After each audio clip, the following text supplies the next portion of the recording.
In the lush, rolling hills of Liberia, where palm trees swayed in the warm breeze and the Atlantic waves whispered along golden beaches, a young woman named Abena walked with quiet grace.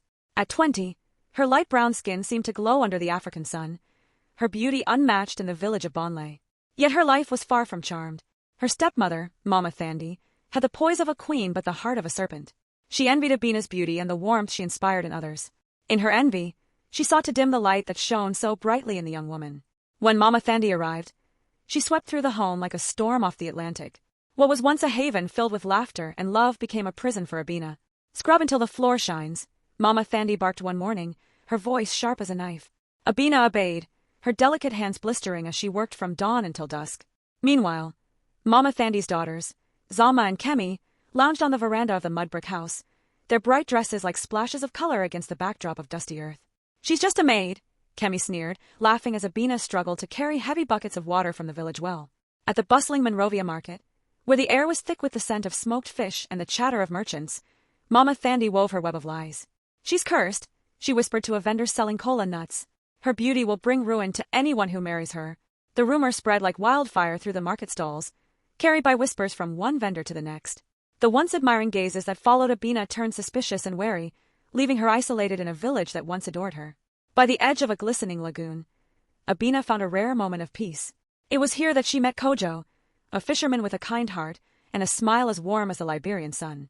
"You shouldn't be out here alone," he said gently, his eyes reflecting the water sparkle. For the first time in years, Abena felt seen, not as a burden but as herself. They talked until the stars appeared, and in Kojo's laughter, Abena found a flicker of hope. Determined to protect Abena, Kojo sought guidance from Elder Say, a wise man who lived in a small hut near the edge of the forest. The elder, his beard white as sea foam, handed Kojo a carved gourd filled with water from a sacred spring. "This will reveal the truth," Elder Say said, his voice deep and measured. "But only if your heart is pure." On the day Mama Thandi planned to send Abena away, the village gathered near the lagoon. Kojo arrived with the elder and the sacred gourd. As the water was poured over Abena's head, it glowed with a golden light, illuminating her as pure and radiant. Gasps echoed through the crowd. Then Kojo turned to Mama Thandi. When the water touched her, a dark smoke rose, forming ghostly images of her cruel deeds. The villagers recoiled in horror as the truth unfolded before their eyes.